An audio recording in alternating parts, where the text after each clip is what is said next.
These people, they came here and they volunteered their time. I'm talking from 8 o'clock p.m. to 4 o'clock a.m. on a long weekend. And note the word volunteer, they want to be a part of history. That night was a really special night when so many people came to be part of Trib Force. A lot of people volunteered to be there, and they gave their time and all their energy to be part of that scene, and reminded us of how many people really love this story. And it's just great to be part of a production where so many people are really into what they're doing, even if they're not getting paid for it. Well, we had a lot of fun the first time around. It was 2 years, almost to the day. I think it was in May of 2000 that WCTL in Erie, Pennsylvania, we brought some listeners with us to be extras and Left Behind. Had a wonderful time, and so they had a lot of fun. So now here it is for Tribulation Force. We brought some more listeners up. They're having a great time, getting to meet some of the stars like Kirk Cameron and others, and we're just having a wonderful time. Well, the scene has taken place in the church, and it's a situation where there's a reuniting of individuals, and they're very happy to see each other. The whole thing has been very, very uplifting, and the choir was magnificent, and I found everyone in the pews were singing right along, and it was very exciting. I have loved the choir scenes. They've been amazing. You just feel the presence of God in the house, and the choir has such fabulous voices, and the message behind it is just so uplifting that I just love being a part of it. It's just so much fun. All the assistant directors came up to me later and said, gee, I wish we could have extras like this all the time, because they listened, they reacted to the material, they were very good about waiting, being in place when they had to be there, and relating to each other. So it really was, they were a wonderful group to work with, and very, very easy to deal with. On every movie set, you really hope for these great movie moments of magic. And with Dave McNiven, he plays the character of Chris, he had to somehow exude this great joyous feeling at the very end of the movie and sing this amazing hymn.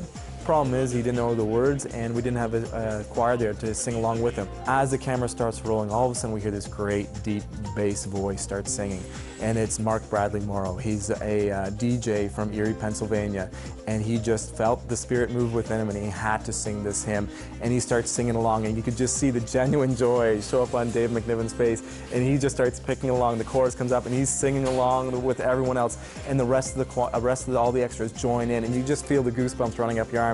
The camera stopped rolling. David gets up, comes over, "You saved me, man, you saved me," and he gives him a big handshake, and it was just a great moment.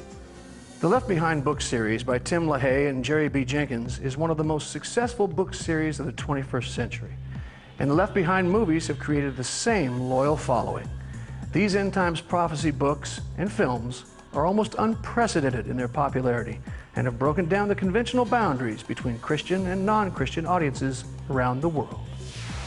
I think the Left Behind series of books, and of course the movies now, are popular for a couple things. There's obviously a terrific, strong Christian message there, but also people have been fascinated with the end times for as long as we've been around and wondering what's going to be like. And the Bible in Revelation predicts what that, or prophesies what that world's going to be. It tells us what that world's going to be.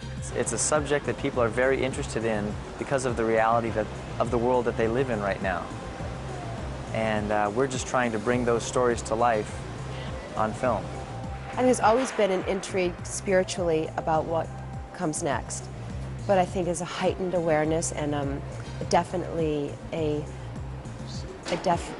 increase in people seeking answers and wanting to know, to find some maybe comfort or just truth. I mean, it's the ultimate question. Where did we come from? Where are we going? Why are we here? So I think that's why it's always been intriguing to people. At the end of the movie, whether you're a Christian or a non-Christian, you're going to be wondering, you're going to be asking questions, you're going to be asking for more. And we just always want to be there to help people with those questions, with those answers, and to show characters going through the trials and tribulations that they may be going through. So if you're a Christian, and I am, the Bible lays out for us what God says is going to happen in the end times. And one of the great things about this book series, and as well as the movies, is that I think it makes that information much easier to understand because it's personified in real people. You know, you've got Buck and Chloe and These are real people going through what the Scripture says are going to happen. And I think one of the services that the movie does for the Christian public is to allow us to see little snapshots of what that might be like. You know, it's the movies, so you have a little license, you know, but at the same time, you get to see this snapshot, and it should, at a minimum, I think it makes people think about, wow, where am I, and what's going to happen to me, and what about my children, what about my wife, and what about my husband, and am I really ready to face that future without God? Over the past few years, Peter and Paul Lalonde have set a new standard for Christian filmmaking by producing high-quality films that are not only entertaining, but have a meaningful message. With the Left Behind series, Cloud 10 Pictures has taken Christian filmmaking to a new level by bringing these much-loved books to life.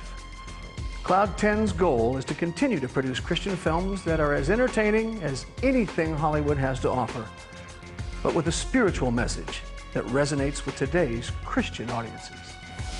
Peter and Paul have obviously found there's a huge group of people who are underserviced by motion picture and television industry, people who do not like the current themes of violence in television, nor the kind of whimsical soap operas, that they're looking for something that they can share with their families in terms of having real human values, and certainly inspiring those values and looking at them in a Christian light is a huge new resource that has never really been looked at in television.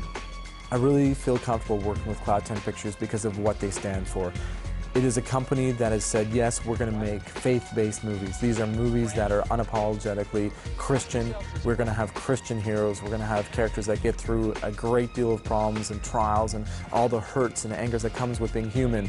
But we know that there's a greater truth, that there's a greater glory, and that there's a hope at the end of it. And if you can bring that hope and that joy to movie making, wow, what a great movie you have.